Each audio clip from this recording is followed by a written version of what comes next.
ज्यावेळी आपण वास्तूचं पूजन करतो, भूमिपूजन, मला सांगा तुमच्या शरीराला जर कोणी नख मारले तर तुम्हाला वेदना होतात की नाही? होतात ना? त्याच्यातून रक्त निघतं की नाही? वाईट वाटतं माणसाला. भूमिपूजन होत असताना त्या जमिनीवरती आपण फावडं मारतो, कुदाळ मारतो. ज्यावेळी भूमिपूजन करतो तिचं शास्त्राची माता गीता आहे, धर्माची माता गोमाता आहे, भक्तीची माता पार्वती माता, ज्ञानाची माता सरस्वती माता, तुम्हाला मला सगळ्याला जन्म देणारी माता, जननी आपली जन्म देणारी माता, आणि तुम्ही आम्ही जिच्यावरती वास्तव्य करतो, आपल्या राहायला स्वतःच्या पोटात जागा देणारी, सगळ्यांना धारण करणारी ती धरणी माता, ही आईच आहे बरं का. कराग्रे बसते लक्ष्मी, करमध्ये सरस्वती, करमुल्ये तू गोविंदम, प्रभाते कर दर्शनम. ती धरणी माता म्हणजे आपली आई. सकाळी पाऊल टेकायच्या आत आपण तिचं दर्शन करतो. आई मला क्षमा कर, मी तुला तुडवणारी म्हणून जर तिची क्षमा मागतो आपण, तर तिच्यावरती आपण बुलडोजर चालवताना, तिला खड्डे करताना, ज्यावेळी घराचं फाउंडेशन तयार करतो त्यावेळी तिचे लचके तोडत नाहीत का आपण? त्यावेळी तिला किती वेदना होतात.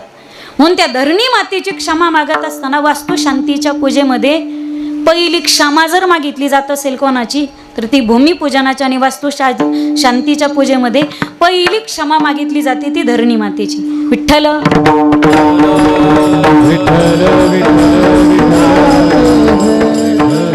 अजूनही शास्त्राची पद्धत आहे. जागा पवित्र अपवित्र कशी शोधायची? 3 बाय 3चं खड्डं खांदायचं चौकोनी, त्याच्यात काठोकाठ पाणी भरून ठेवायचं आणि दुसऱ्या दिवशी पाहायचं. पाणी जर जिरलं नाही तर जागा उत्तम, अर्ध जिरलं तर जागा कनिष्ठ, आणि पूर्ण जर पाणी जिरलं तर जागा ती बांधकाम करण्यासाठी मध्यम स्वरूपाची, कनिष्ठ स्वरूपाची असते. जिरलंच नाही तर उत्तम, मध्यम राहिलं तर मध्यम, आणि पाणी पूर्ण जिरलं तर कनिष्ठ. म्हणजे शक्यतो असं होत नाही, पाणी थोडं का होईना, अर्ध का होईना, शक्यतो आता जमिनीत पाणी पूर्ण जिरतच. म्हणजे जागा मध्यम उत्तम ही शोधायची कशी? हा झाला भूदोष.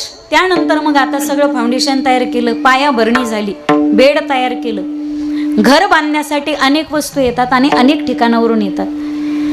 जागा बांधण्यासाठी, घर बांधण्यासाठी खोदकाम झालं, त्यानंतर आलं सिमेंट, आलं त्यानंतर खडी आली, वाळू आली.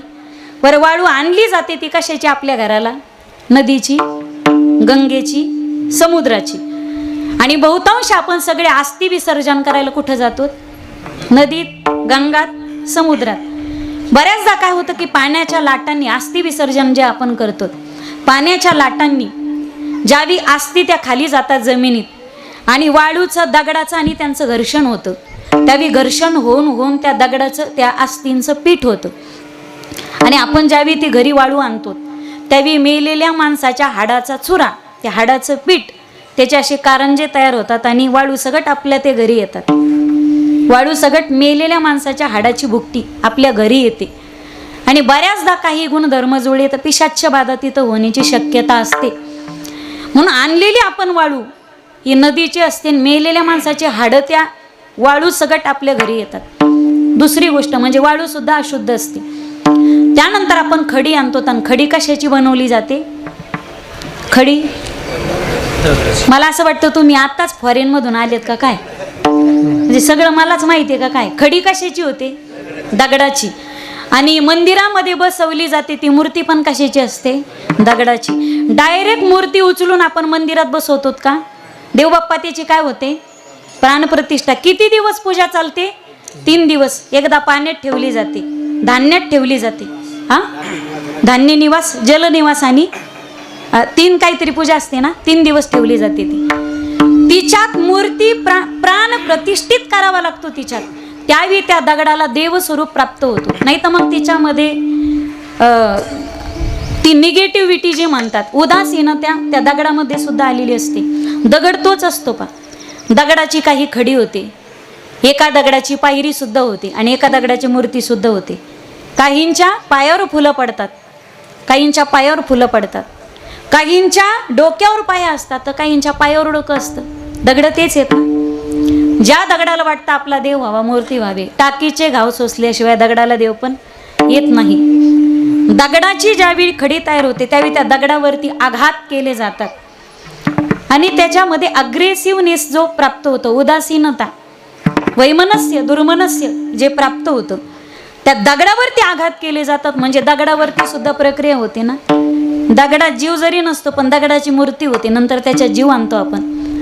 म्हणजे त्या खडीमध्ये सुद्धा उदासीनता असते, त्या वाळूमध्ये सुद्धा दोष आहे, खडीमध्ये सुद्धा दोष आहे. आपण जे लोखंड टाकतो ना, स्टील, ज्यावेळी त्या लोखंडाचे गज बनतात त्याला 1000 डिग्री अंश सेल्सिअस पर्यंत, 1000 अंश डिग्री सेल्सिअस पर्यंत लोखंड तापवलं की लोखंड वितळतं. पाण्याला उकळी आणण्यासाठी 100 डिग्री सेल्सिअस तापमान लागतं, पण लोखंड जर वितळवायचं असेल तर त्याला 1000 डिग्री सेल्सिअस तापमान लागतं. लोखंडापासून ज्यावेळी गज तयार होतो त्यावेळी त्या गजाला तापवलं जातं, त्याच्यावर प्रक्रिया म्हणते. म्हणजे त्याच्यावरती आपण अन्यायच करतो ना त्या लोखंडावर, त्याच्यामध्ये सुद्धा उदासीनता आणि दोष उत्पन्न होतात. आपल्या घराला आपण ज्या चौकटी लावतो, ज्या खिडक्या लावतो, लाकडाच्या जर असतील तर लाकडं कशापासून प्राप्त होतात?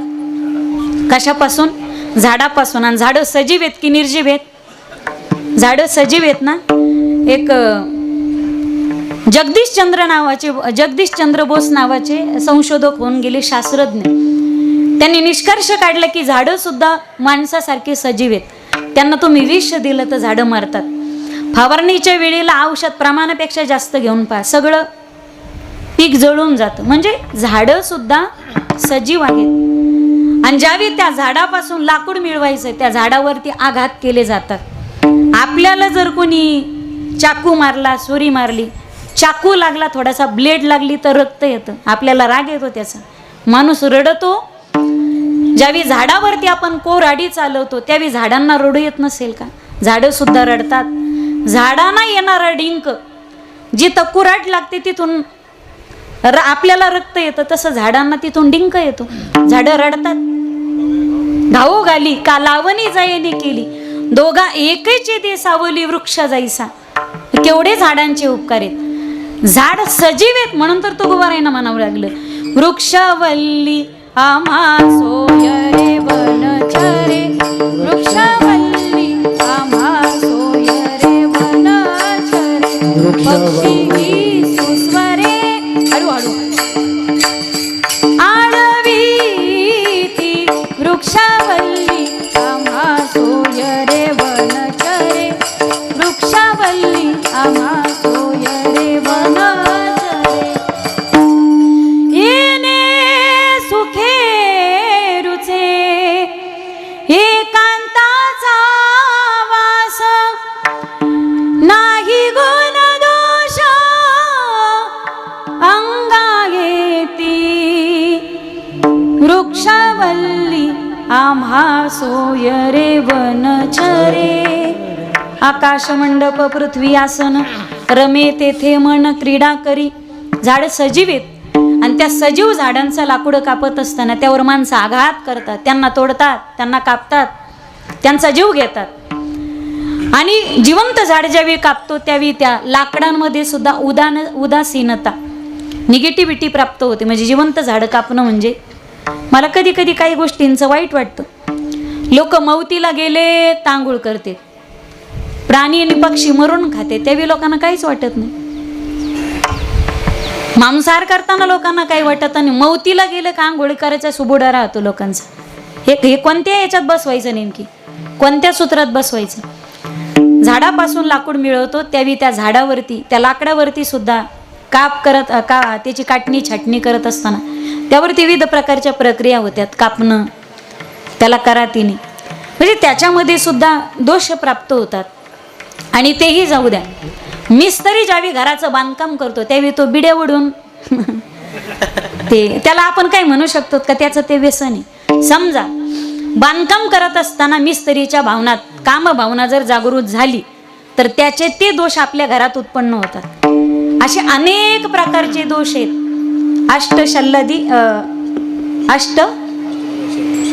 हे जे 8 दोष सांगितले, या 8 दोषांचं निवारण सगळं वास्तू शांतीच्या या पूजेमध्ये होतं सगळ्यात.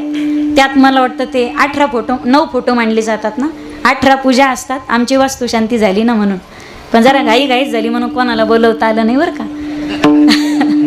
म्हणजे अजून कामच चालू आहे. सगळं काम झालं की उन्हाळ्याच्या सुट्टीत बोलू तुम्हाला. म्हणजे आमच्या पोरी एकदा घरी नेऊन घातले की संस्थेमध्ये मुली आहेत आणि एवढ्या सगळ्या मचाळ्यात वास्तुशांती. रोज तसं अन्नदान घरामध्ये होतं. वास्तुशांती करणं गरजेचं होतं. पुढं मग चातुर्मास चालू होतो तर म्हणून जरा घाई गडबडीत केली. कोणाला कळवलं नाही. केलं की सगळ्यांना कळवा. विठ्ठल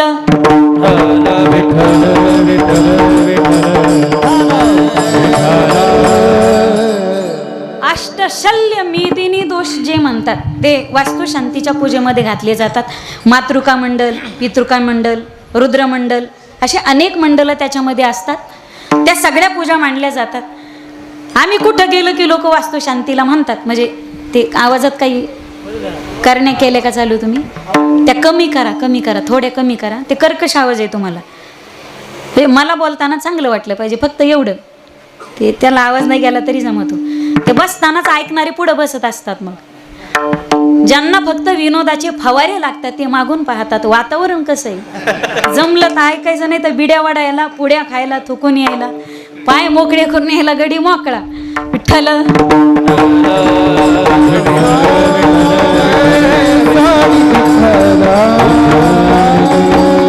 काही ठिकाणी गेलं तर लोक म्हणतात ताई कस काय आपली पूजा बरोबर आहे ना. म्हणलं हो तांदळाचा रंग चांगला आहे. तांदळाचा कलर चांगला आहे. आता त्यातला आम्हाला काही कळतं का. पूजेतला आपल्याला काही कळत नसतं. त्यासाठी एक विशिष्ट असतात. ते म्हणजे भूदेव, ते म्हणजे देवबाप्पा, ते म्हणजे गुरुजी, ते म्हणजे ब्राह्मण देवता. आपल्याकडे आजही पाय पडू देवा कल्याण असो. म्हणजे देवबाप्पा दुरून जरी चालले तर आपण म्हणतो पाय लागू देवा. दुरून म्हणतात ते कल्याण असो. इकडं ते पैठण भागातली मी ना इकडं काय म्हणतात आशीर्वाद. हा आमच्याकडे पैठणला म्हणजे दक्षिण काशीची पोरगी आहे मी. त्या भागामध्ये कल्याण असो असं दुरून आशीर्वाद देतात. त्या सगळ्या दोषांचं निवारण या वास्तुशांतीच्या पूजेमध्ये केलं जातं. तुम्ही म्हणताल काय राव घातलं आपण. वास्तुशांती आपल्यालाच दिल्या. ब्राह्मण कधी वास्तुशांत्या घालतात का. ते सुद्धा घालतात पण ते घरच्या घरी घालतात. बरोबर आहे देवबाप्पा. आता सगळे बोली जा बर का. म्हणजे लोक आम्हाला म्हणतात तुम्ही आमच्या वास्तुशांतीचं कीर्तन. महाराज लोक वास्तुशांत्या घालतात का. आता महाराज लोक माणसंच आहेत ना. ते सगळंच करतात पण आमच्या काही गोष्टी उघड असतात, काही गोष्टी अंधार. म्हणजे काही गोष्टी डिक्लेअर करत नाही. महाराज लोक पंक्ती घालतात का. आम्हाला पंक्ती घालावं लागतात. आमच्या गावाकडं गावात सप्ताह असतं तर लोक म्हणतात की महाराज तुमची पंगत या दिवशी घातली पाहिजे. आणि आपलं जे काही धन आहे त्यातला आपल्या कमाईचा 10वा हिस्सा म्हणजे 1000तले 100 रुपये, 10 रुपये, 100तले 10 रुपये हे धर्म कार्यासाठी खर्च झालेच पाहिजेत. ती दानाची सुद्धा शुद्धी असते. आणि नाही दान धर्म केला तर मग धाऱ्या वाट येतं, मोरी वाट जातं. का दवाखान्याची भरती करावं लागते. विठ्ठल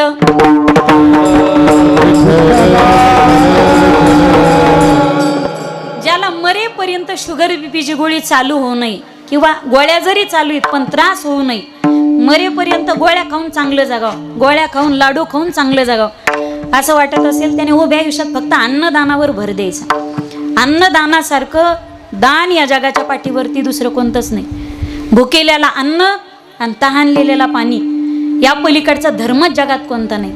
तुम्ही म्हणताल फक्त वास्तुशांत्या तुम्ही आमच्याच मागं लावून दिल्यात.